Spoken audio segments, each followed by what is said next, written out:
तो विद्यार्थी, जिस तरह पहला चैप्टर हमने श्रम विभाजन और जाति प्रथा को पूर्ण ऑब्जेक्टिव और सब्जेक्टिव के समाप्त किया, उसी तरह दूसरा चैप्टर को भी पूर्ण ऑब्जेक्टिव और सब्जेक्टिव समाप्त करने वाले हैं। तो यह जो है वेरी इम्पोर्टेंट क्वेश्चन है विद्यार्थी, ऑब्जेक्टिव भी और सब्जेक्टिव भी। तो इस वीडियो को शुरू से अंत तक विद्यार्थी निश्चित देना, ताकि आप 5 से 10 मिनट टाइम देते हैं तो इस वीडियो से बहुत काफ़ी आपको हेल्प मिलने वाला है। तो चलिए विद्यार्थी, इस वीडियो को स्टार्ट करते हैं। तो यहाँ पर दूसरा जो चैप्टर है विद्यार्थी, 20 के दांत। आप लोग सुने होंगे 20 के दांत, यानी दांत में कोई विष होता नहीं है, पर यह क्या है, एक कहानी है, सुना हुआ एक कहानी है, ये ट्रिक याद रखना। तो 20 के दांत जो है एक कहानी है, जिसके राइटर है नलिन बिलोचन शर्मा। तो यहाँ पे जो क्वेश्चन दिख रहे हैं विद्यार्थी, सबसे पहले हम लोग लेखक का जीवन परिचय भी देख लेते हैं, क्योंकि लेखक के जीवन परिचय से भी ऑब्जेक्टिव आता है। तो चलिए यहाँ पे क्वेश्चन देख लेते हैं विद्यार्थी। तो यहाँ जो क्वेश्चन है विद्यार्थी, 20 के दांत पाठ की कौन सी विद्या है? तो 20 के दांत की जो पाठ विद्या है कहानी है। चलिए नेक्स्ट क्वेश्चन देख लेते विद्यार्थी, 20 के दांत कहानी किस कहानी संग्रह से ली गई है? तो यह 20 के जो दांत की कहानी है, 20 के दांत जो है अन्य कहानियों से लिया गया है। 20 के दांत के लेखक कौन है? नलिन बिलोचन शर्मा। चलिए नेक्स्ट क्वेश्चन हम लोग देख लेते हैं विद्यार्थी, 20 के दांत के लेखक कौन है? अभी हमने बताया नलिन बिलोचन शर्मा।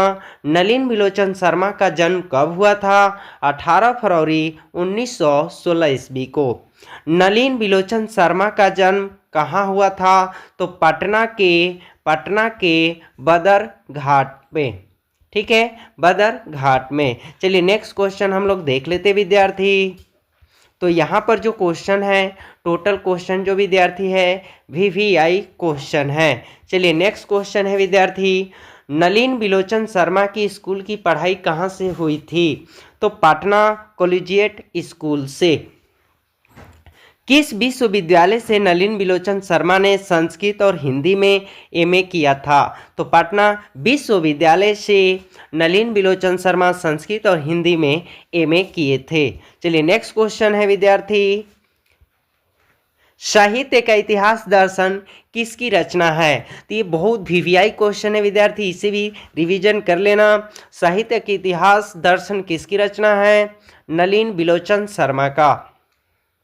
20 के दांत कहानी किसके अनेक अंत विरोधियों को उजागर करती है? तो यह जो कहानी है मध्यम वर्ग को उजागर करती है। सेन साहब की कार किस रंग की थी? तो सेन साहब की जो कार थी काले रंग की थी। चलिए नेक्स्ट क्वेश्चन हम लोग देख लेते विद्यार्थी। तो यहाँ पे जो क्वेश्चन है विद्यार्थी, सेन साहब की कार किस रंग की थी? तो काले रंग की। सेन साहब की कार की कीमत कितनी थी? 7500 रुपये, यानी 7500 रुपये। सेन साहब के यह गिरधर लाल क्या था? तो सेन साहब जो थे गिरधर लाल के किरानी थे, यानी काम करने आते थे उनके घर। सेन साहब के बेटा का क्या नाम था? तो कासू, या उसको प्यार से खोखा लोग बोलते थे।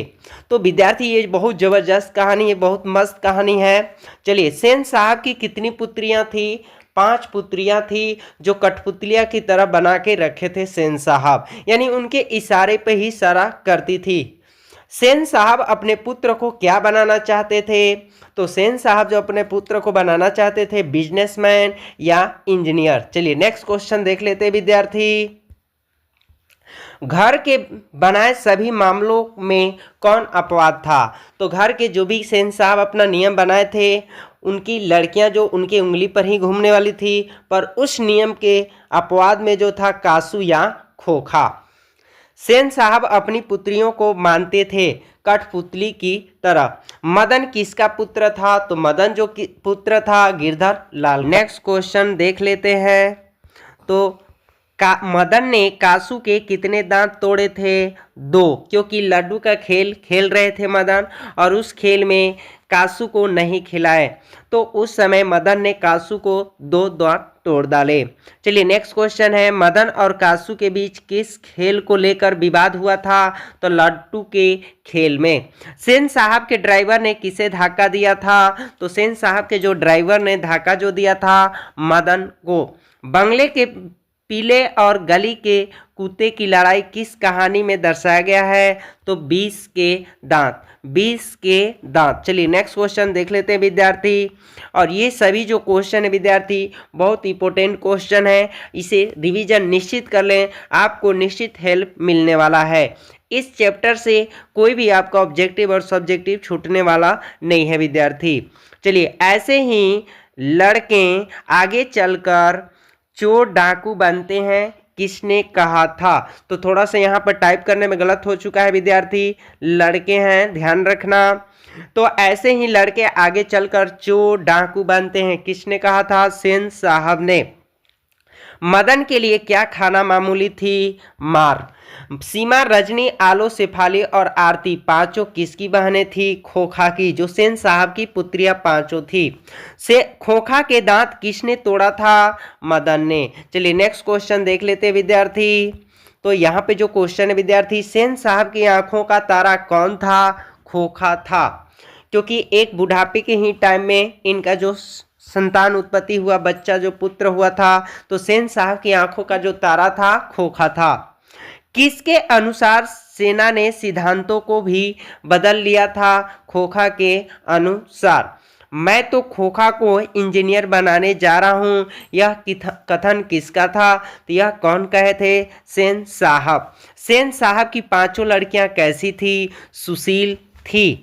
तो विद्यार्थी यह जो चैप्टर से ऑब्जेक्टिव समाप्त हो चुका है और इसी चैप्टर में आपको ऑब्जेक्टिव ही हल करने वाले हैं विद्यार्थी। तो पहला जो क्वेश्चन है विद्यार्थी, लघुत्तरीय जो प्रश्न है इसे भी सब हल करेंगे। सेन साहब के परिवार में बच्चों के पालन पोषण में किए जा रहे लिंग आधारित भेदभाव का अपने शब्दों में वर्णन करें। तो सेन साहब के घर में बच्चों के पालन पोषण में लिंग के अनुसार भेदभाव किया जा रहा था। उनकी लड़कियों के लिए पढ़ने, खेलने एवं हंसने के लिए अलग ही नियम बनाए गए थे, जबकि उसके बेटे कासू के लिए अलग नियम थे।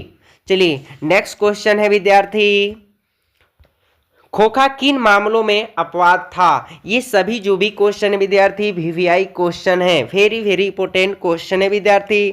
सेन साहब का बेटा कासू घर में बनाए गए नियमों के मामलों में अपवाद था। तो खोखा किन मामलों में अपवाद था? तो सेन साहब के जो नियम थे उस घर के नियम से उसके बेटे के क्या था ना मामलों में अपवाद था। वह हमेशा अपने मन के अनुसार ही कार्य करता था, पर लड़कियों को ऐसी आज़ादी नहीं थी। चलिए नेक्स्ट क्वेश्चन है विद्यार्थी। तो यहाँ पर जो क्वेश्चन है विद्यार्थी, सेन साहब दंपति खोखा में कैसी संभावनाएं देखते थे और उन संभावनाओं के लिए उन्होंने उनकी कैसी शिक्षा तय की थी? तो सेन साहब और उसकी पत्नी खोखा को इंजीनियर या बिजनेसमैन बनाना चाहते थे। इसके लिए सेन साहब ने अपने बेटे को स्कूल न भेजकर घर पर ही शिक्षा देने के लिए तय किए थे। चलिए नेक्स्ट क्वेश्चन है विद्यार्थी, मदन और ड्राइवर के बीच विवाद के द्वारा कहानीकार क्या बताना चाहता है? मदन और ड्राइवर के बीच जो विवाद हुआ था, कहानीकार यह बताना चाहता है कि महल वाले कभी यह नहीं चाहते कि झोपड़ी वाले के बच्चे उनके कीमती सामानों के आसपास भी भटके। चलिए नेक्स्ट क्वेश्चन है विद्यार्थी, कासू और मदन के बीच झगड़े का कारण क्या था? इस प्रसंग के द्वारा लेखक क्या दिखाना चाहते हैं? कासू और मदन के बीच झगड़े का कारण लट्टू घुमाने का खेल था। इस प्रयोग के द्वारा लेखक यह बताना चाहता है कि झोपड़ी वाले लोग भी अपने अपमान का बदला ले सकते हैं, जैसा कि मदन ने कासू के दांत तोड़ डाला। चलिए नेक्स्ट क्वेश्चन है विद्यार्थी, आपकी दृष्टि 20 के दांत कहानी का नायक कौन है? तर्कपूर्ण उत्तर दें।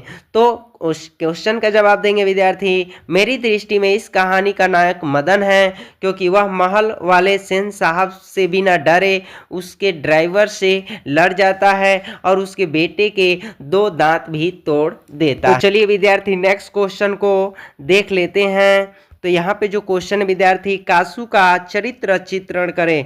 कासू सेन साहब के बुढ़ापे के आंखों का तारा था। सेन साहब उसे इंजीनियर या बिजनेसमैन बनाना चाहते थे।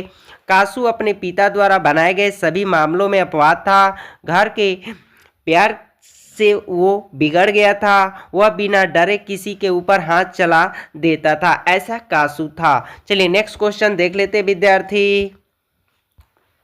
सेन साहब का चरित्र चित्रण कीजिए। आप देखिए कासू का ही किए थे, अब सेन साहब का करना है। तो विद्यार्थी, सेन साहब 20 के दांत कहानी का एक पात्र हैं। सेन साहब की 5 पुत्रियां और 1 पुत्र हैं। वे अपने बच्चों के लिए घर पर अलग अलग नियम बनाए गए थे।